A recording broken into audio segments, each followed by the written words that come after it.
வணக்கம். இந்த ஆலயங்கள் மற்றும் இந்திய தத்துவங்கள், குறிப்பாக இந்து தத்துவங்கள் பற்றிய வகுப்புகள் அறிவிக்கப்படும் போதெல்லாம் ஒரு கேள்வி எனக்கு வருவதுண்டு. மிக அரிதாக இந்த வகுப்புகளில் பங்கெடுத்த சிலரும் அந்த கேள்வியை கேட்பதுண்டு. அதாவது, இந்த சிற்பங்களை ரசிப்பது, ஆலய கட்டுமானத்தை புரிந்து கொள்வது, ஆகம முறைகளை தெரிந்து கொள்வது ஆகியவை தங்களுடைய மனதை சிதறடித்து பக்தியிலிருந்து வெளியே தள்ளிவிடாதா, இன்டலெக்சுவலா மாற்றிவிடாதா? இந்து தத்துவங்களை தெரிந்து கொள்வது, அந்த தத்துவத்தை பற்றி சிந்திக்க ஆரம்பித்து பக்தியிலிருந்து நாம் வெளியே போய்விடுவோம் அல்லவா? எளிமையான பக்தி நமக்கு இல்லாமல் ஆகிவிடும் அல்லவா? நம்ம ஒரு ஆலயத்துக்கு சொன்னால் மந்திரங்களை சொல்வது, தோத்திரங்களை சொல்வது, வழிபாடுகளை செய்வது, பிரார்த்தனை செய்வது, தியானம் செய்வது ஆகியவற்றுக்கு பதிலாக சிற்பங்களை ரசிக்கவும் தத்துவங்களை பற்றி யோசிக்கவும் ஆரம்பித்து விடுவோம் அல்லவா? இந்த கேள்வி முதல் பார்வையில் ஒரு வகையான அர்த்தமுள்ள கேள்வியாக தோன்றும். இன்னும் சொல்லப்போனால், சில ஆன்மீக வழிகாட்டிகள், உபதேசிகள் இதை சொல்லவும் செய்கிறாங்க. ஆனால் இதையெல்லாம் நாம தியரிட்டிக்கலாக யோசிக்கலாம், நடைமுறையில் யோசிக்கணும். நடைமுறையில் என்ன? நண்பர்களே, இப்படி சொல்றேங்க, பக்தி என்பது மிக குறுகலான ஒரு உணர்வு. நண்பர்களே, மிக தீவிரமான எந்த உணர்வும் மிக குறுகலானது. தாய்ப்பாசம், தந்தை பாசம், தேசபக்தி, இது மாதிரி எல்லாமே தீவிரமா இருந்துச்சுன்னா குறுகலாக தான் இருக்கும். அந்த குறுகலான உணர்வில் அதிக நேரம் நம்மால் நீடிக்க முடியாது. ஒரு சின்ன ஸ்பேஸ், நம்ம போகிற வழியில் வெளியே வந்துடும், அதுக்குள்ள அதிக காலம் நீடிக்க முடியாது. இந்த காரணத்தினால்தான் நம்ம அடிக்கடி கோவிலுக்கு போகிறதில்லை. ஏன்னா அந்த பக்தி மூட நம்ம தக்க வைக்க முடியாது. நம்முடைய அன்றாட வாழ்க்கை என்பது ரொம்ப பெருசு, நமக்கு அதுக்குள்ள அதிக நேரம் இல்லை. ஆகவே எப்போதாவது கோயிலுக்கு போவோம். கோயிலுக்கு போகும்போது மட்டும் அந்த பக்தி உணர்வை தீவிரமாக கொண்டிருப்போம். இன்னும் சொல்லப்போனால் அதை நாம் உருவாக்கி கொள்கிறோம், அதை நடிக்கிறோம். இன்னும் சொல்லப்போனால் அந்த மொத்த ஆம்பியன்ஸ் மட்டும்தான் அந்த பக்தி உணர்வை உருவாக்குது. ஒரு சின்ன கோயிலுக்குள்ள போனால் அந்த பக்தி உணர்வு வருவதில்லை. பெரிய கோவில், நிறைய ஆட்கள், நிறைய சங்கீதம், காட்சி, அழகு, மொத்தமான ஒரு மக்களுடைய இருக்கக்கூடிய மனநிலை எல்லாம் சேர்ந்து அந்த தீவிரத்தை நமக்கு உருவாக்குது. நம்மில் பலர் ஆலயங்களுக்கு எப்போ போகிறோம்? வருஷத்துக்கு 5 முறை ஆலயத்தில் போகக்கூடிய இந்துக்கள் எத்தனை பேர்? வருஷத்தில் 5 முறை ஏதேனும் ஒரு கோயிலுக்கு போய் வழிபடக்கூடிய இந்துக்கள் எத்தனை பேர்? மிக மிக குறைவு தானே, இல்லையா? சரி, எப்போ கோயிலுக்கு போறாங்க நம்ம ஆட்கள்? ஏதேனும் பிரச்சனை இருந்தா, துயர் இருந்தா ஒரு கோயிலுக்கு போவோம், ஒரு வேண்டுதல், அல்லது ஜோசியர்கள் சொன்னா பரிகாரத்துக்காக கோயிலுக்கு போவாங்க. ஏன் பக்தி உங்களுக்கு அவ்வளவு தீவிரம், அவ்வளவு முக்கியம்னா நீங்க தினசரி கோயிலுக்கு போக வேண்டியது தானே? தினசரி அந்த மனதில் உங்களை தக்க வைக்க முடியுதா? முடியல தானே? அப்போ அது ஏன்? ஏன்னா அது ரொம்ப சின்ன மனநிலை, அந்த தீவிரம் அவ்வளோதான். இந்த காரணத்தினால்தான் பக்தியை மிகப்பெரிய அளவில் முன்வைக்கக்கூடிய மதங்கள், குறிப்பாக கிறிஸ்தவ மதம், வெறும் பக்தியை முன்வைக்கலைங்கிற நீங்க பார்க்கலாம். ஒவ்வொரு ஞாயிற்றுக்கிழமையும் மிக விரிவான பைபிள் சொற்பொழிவு அங்கே நடக்குது. வெறுமே போ, கும்பிடு, திரும்பி வாழன்னு சொல்லலை. இந்த பைபிள் சொற்பொழிவு கேட்கணும். பைபிள் என்பது இந்த இருக்கு பாருங்க, இவ்வளவு பெரிய புத்தகம், இவ்வளவு பெரிய புத்தகம் அல்ல, புத்தகங்களின் பெரும் தொகுப்பு, ஒரு நூலகம். பைபிள் என்றாலே நூலகம் என்றுதான் அர்த்தம். இந்த புத்தகத்தை பற்றிய வகுப்புகள் தொடர்ந்து நடக்கின்றன. ஒரு கிறிஸ்தவர் வாழ்நாள் முழுக்க விவிலியத்தை கற்கிறார், சொற்பொழிவை கேட்டுட்டே இருக்கிறார், வாழ்நாள் முழுக்க. அப்பதான் அவர் அதுக்குள்ள போறதுக்கு ஸ்பேஸ் இருக்கும். அப்புறம் அவங்களுடைய இசை, கரோல் சொல்லக்கூடிய அந்த பழைய தேவாலய இசையிலிருந்து நவீன இசை வரைக்கும் அவ்வளோ பெரிய ஏரியா உருவாக்கி வச்சிருக்காங்க. அதை எல்லாரும் பாடணும்னு கட்டாயப்படுத்துறாங்க. அப்போ கலைகளும் இலக்கியமும் மிகப்பெரிய அளவில் இருந்துதான் அந்த பக்தி அவங்களுக்கு சாத்தியமாகுது. வெறுமே உருகி பிரார்த்தனை மட்டும் பண்ணிட்டு திரும்பி வரனா யாரும் சர்ச்சுக்கு தொடர்ந்து போக முடியாது. அந்த மாதிரி இந்துக்கள்ல யாராவது இந்து தத்துவ நூல்களை பயில்கிறார்களா? இவ்வளோ பெரிய பைபிளை பயில்வது போல இந்து நூல்களை பயிலக்கூடிய யாராக இருக்காங்க? அப்படி ஒரு நூலே கிடையாது வேற. உதிரி உதிரியா மொழிபெயர்க்கப்பட்டு தாந்தோன்றித்தனமா மொழிபெயர்க்கப்பட்டு சிதறி கிடக்கிற இந்திய நூல்கள். அதை விடுவோம். ஆனா அப்படி இருந்தா கூட கிடைக்கக்கூடிய நூல்களை ஏதாவது படி. ஒரு சைவ சித்தாந்தம் சார்ந்து ஏதேனும் ஒரு புத்தகத்தை படிச்சிருப்பாரா? 5 சொற்பொழிவு கேட்டிருப்பாரா? ஒரு வைணவர் ராமானுஜருடைய ஏதேனும் ஒரு நூலை படித்திருப்பாரா? அது சார்ந்து ஒரு 10 சொற்பொழிவை கேட்டிருப்பாரா? இருக்க மாட்டார். ஏன்னா பக்தி சிதறிடுன்னு அவர் கற்பனை பண்ணிக்கிறார். கிறிஸ்தவர்களிடம் இல்லாத பக்தி இவரிடம் இருக்குன்னு இவரே கற்பனை பண்ணிக்கிறார். அவங்க வாரந்தோறும் சர்ச்சுக்கு போறாங்க. இவர் வருஷத்துக்கு 3 முறை கோயிலுக்கு போறார். இதுதான் பிரச்சனை. ஆகவே உள்ளே சென்று வாழ்வதற்கான இடம் உங்களுக்கு தேவை. அந்த இடத்தை இலக்கியமும் கலைகளும் தான் உருவாக்கி அளிக்கும். இப்போ நீங்க ஒரு பக்தர் பக்தி இலக்கியத்திற்கு அதிலிருந்து சைவ தத்துவத்திற்கு சென்றீர்கள் என்றால் ஒரு மேலான சைவர்களாவீங்க.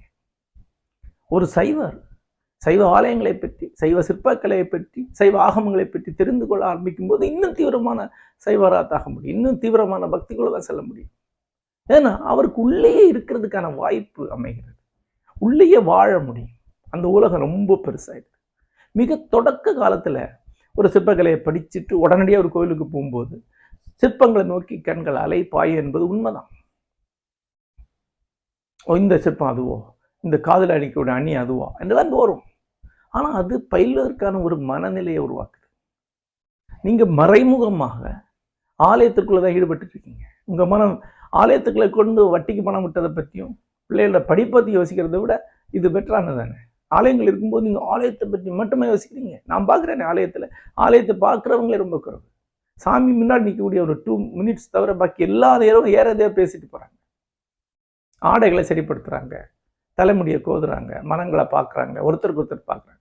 அதை விட கோயில் இருக்கக்கூடிய சிற்பங்களை பார்க்கறது மேலானது, கோவிலில் பன்னிசையை கேட்பது மேலானது, கோவில் தத்துவங்களை தெரிந்து கொள்வது பல மடங்கு மேலானது. அதுக்கு தான் கோவில் முழுக்க பாடல்கள் எழுதி வைத்திருக்காங்க, அதை படிங்க. இப்போ நீங்க போனீங்கன்னா மரபிலக்கிய பயிற்சியோ அல்லது மத இலக்கிய பயிற்சியோ சுத்தமா இல்லாம நீங்க போனீங்கன்னா கோயில் எழுதி வச்சிருக்க தேவார திருவாசம் உங்களுக்கு எப்படி தெரியும், எப்படி புரியும்? யாரும் படிக்கிறது கிடையாது, படிச்சா ஒண்ணுமே புரியாது. அப்போ ஒரு சின்ன மரபிலக்கிய அறிமுகம் இருக்கணும், அப்பதான் அதை புரியும். அதுதான் எழுத வச்சிருக்காங்க. சரி, நீ கோவில்ல சிற்பங்களை எதையும் பார்க்க வேண்டாம், அது பக்திக்கு எதிரானது இல்லை. உங்க முன்னோர் அவ்வளவு சிற்பங்களை எதுக்கு உள்ள வச்சாங்க? அவங்க உங்களை பக்தியை சிதறடிக்கணும்னு நினைச்சாங்களா? உங்களுக்கு பக்தி தேவையில்லைன்னு அவங்க நினைச்சாங்களா? இல்லையே. அவங்க சிற்பங்களை உருவாக்கி வச்சிருக்கிறது நீங்க பார்க்கணுங்கிறதுக்காக, மனம் ஒன்றுனுங்கிறதுக்காக. பக்தி இருக்கிறது உங்களுடைய தாட்டில் இல்லை, பக்தி இருக்க உங்களுடைய சப்கான்ஷியஸ்ல, ஆழ் மனதில். கனவு எங்கிருந்து வருதோ அந்த இடத்துல.